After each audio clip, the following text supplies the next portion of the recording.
नमस्कार, मेरा नाम मित्तल नागड़ा।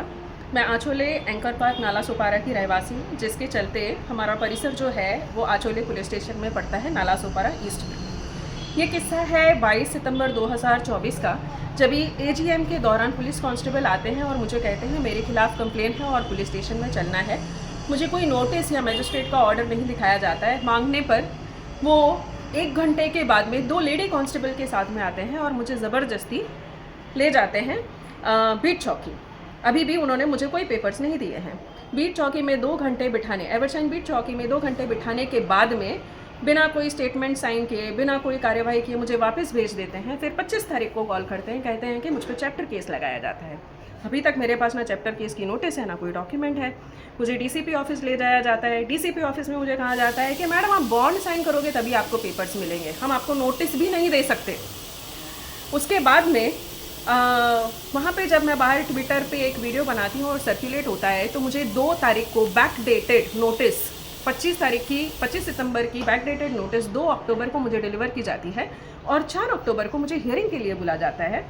जब भी मैडम खुद नहीं रहती हैं, लेकिन मिस्टर जादव हैं शायद उनके राइटर, वो मेरे एडवोकेट को कहते हैं कि अरे साहब घबराने की बात नहीं, जैसे पोलियो का लसीकरण होता है ना, वैसे ये सामान्य लसीकरण है ताकि मुझसे कोई ऑफेंस ना हो पाए। आप बॉन्ड साइन कर दीजिए, 6 महीने ऐसे ही निकल जाएंगे, बात हो गई ख़त्म। मेरे एडवोकेट उसे चैलेंज करते हैं। उसके बाद में आज तक मुझे कोई चैप्टर केस हियरिंग के लिए बुलाया नहीं गया है। लेकिन मुझे बिल्कुल जानना है कि ये क्या चीज़ थी जिसके तहत वो मुझे पुलिस स्टेशन लेके गए।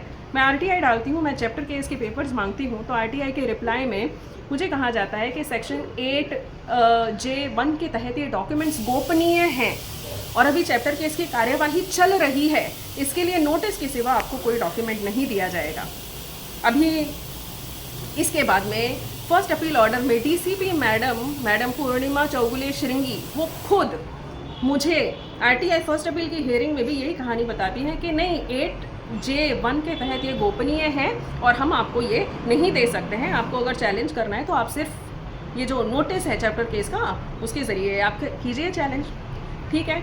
अभी ये चीज़ जो है मैं आगे I happen to put it across to human rights से जब इनके पास इंक्वायरी आती है, इनके ऊपर दबाव बनना शुरू होता है। अभी इनको किसी तरह से मुझे ट्रैप करना है, मुझ पे प्रेशर टैक्टिक्स अप्लाई करनी है। मुझे कॉल्स आते हैं, मुझे मैसेजेस आते हैं कि आप अपनी कंप्लेन ह्यूमन राइट्स से वापस ले लीजिए। जब ये नहीं होता है तब मेरे पे एक एफआईआर दाखिल होती है। ये एफआईआर का बेस ये है कि हमारे यहाँ की एक मोहतरमा हैं जिनके पतिदेव मीडिया में काम करते हैं एज अ वीडियोग्राफर, बड़ी वेल नोन कंपनी में।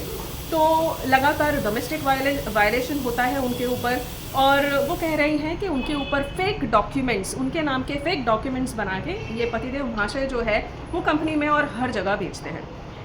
जब इनसे पूछा जाता है तो पत्रकार साहब खुद मुझे वो डॉक्यूमेंट्स देते हैं और कहते हैं कि ये लीजिए, ये फेक मेडिकल रिपोर्ट्स हैं मेरी पत्नी की, जो है 8 महीने की प्रेगनेंसी, जिसके बेस पे मैंने अपना नोएडा का ट्रांसफ़र रुकवा के, मतलब नोएडा से यहाँ पे ट्रांसफ़र, बॉम्बे में ट्रांसफ़र वापस लिया है। आपसे जो बन पाता है कर लीजिए। It is an open challenge by this reporter कि मेरी पहुँच मंत्रालय तक है और आप कुछ नहीं कर पाओगे, ठीक है। तो मुझे लगता है कि, और हाँ, आसपास के और कंप्लेंट्स के चलते जो काफ़ी आचोले पुलिस स्टेशन में ऑलरेडी मूव थी, जिन पे कोई कार्यवाही नहीं हो रही थी, तो मुझे ये बात में थोड़ा दम लगता है। तो मैं चलती हूँ उनकी कंपनी को एक ईमेल लिखने पे।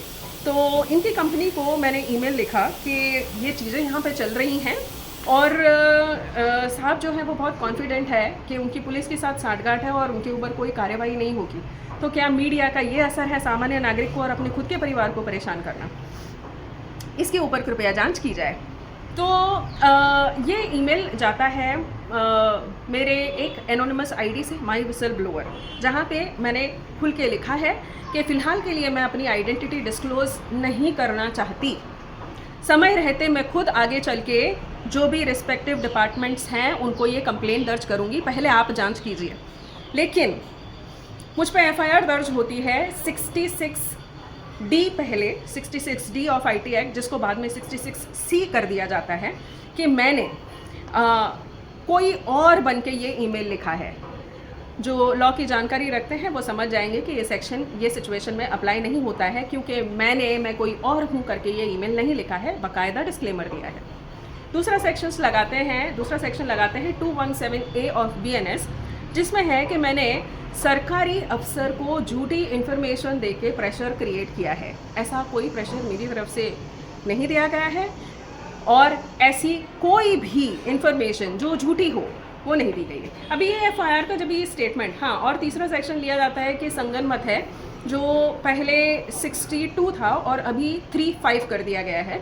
तो ये सेक्शन के चलते मेरी ये पत्रकार साहब की ही सोसाइटी में जो सेक्रेटरी कार्यरत हैं उनके साथ संगनमत है और मैं इनके खिलाफ़, पत्रकार साहब के खिलाफ़ काम करना चाहती हूँ, ये लगा के सेक्शन 35। अभी इसकी जांच में जब मेरी स्टेटमेंट ली जाती है तब मैंने वो मेडिकल रिपोर्ट भी दिया है और मैंने जो रिपब्लिक टीवी में मेरा जो ईमेल गया है वो भी दिया है और मैंने कहा है पुलिस को आप कृपया करके ये मेडिकल रिपोर्ट की जांच कीजिए। तो पुलिस को ये कॉग्निजेबल नहीं लगता है, पुलिस को इस पे संज्ञान लेने की कोई ज़रूरत नहीं लगती है, उसके ऊपर आज तक कोई कार्यवाही नहीं हुई है। ऐसी 50 कंप्लेन ये पत्रकार साहब के खिलाफ में आचोले पुलिस स्टेशन में पेंडिंग पड़ी हुई है, जिसको आज तक हाथ भी नहीं लगाया गया है। तो बाकी कहीं की कंप्लेंट्स या केसेस तो मुझे नहीं पता है, लेकिन मेरे सामने की ही सोसाइटी जहाँ पे 122 मेंबर्स हैं उनमें से कम 20-25 मेंबर्स की तो कंप्लेंट्स वहाँ पे पड़ी हुई हैं, जिसमें आचोली पुलिस स्टेशन कोई कॉग्निजेंस नहीं ले रही है। तो फिर मुझे ये समझना है कि एक NC के तहत जब वो मुझे गिरफ्तार करने आते हैं और दूसरा जब कॉग्निजेबल ऑफेंस उनकी जानकारी में आता है तब भी वो कोई कार्यवाही नहीं कर सकते, तो इनके पास में कौन सा लॉ बुक है जिसके चलते ये काम कर रहे हैं। तो कृपया करके ये इनके पास जो लॉ बुक है, जो मैनुअल के तहत वो काम करते हैं, जिसमें इनको ये परवानगी है कि ये अपनी मन मर्जी से काम कर सकते हैं, वो मेरे साथ शेयर किया जाए। और ये जो हमारे पत्रकार साहब हैं वो खुले आम चैलेंज करते हैं कि इनकी मंत्रालय तक साठगांठ है, CP इनके दोस्त हैं, तो उनके ऊपर कार्यवाही ना करने का ये कोई बेस है, ऐसा कोई कानून है तो कृपया करके वो भी बता दीजिए। माननीय DGP साहब और माननीय CM साहब से मेरी अर्ज है कि कृपया करके आचोले पुलिस स्टेशन का थरो इन्वेस्टिगेशन हो, ये पुलिस स्टेशन कैसे काम करता है और ये किस तरह के दबाव में आके ये चीज़ें कर रहा है, ताकि हम जैसे सामान्य नागरिक इनके प्रकोप से बच पाएँ। इसकी प्लीज़ आप कोई संज्ञान लीजिए। और एक बात, ये कंप्लेन के तहत आचोले पुलिस स्टेशन ने मेरा लैपटॉप जब्त करके रखा है, जबकि मैं बोल चुकी हूँ कि ये ईमेल मेरे लैपटॉप से गया है।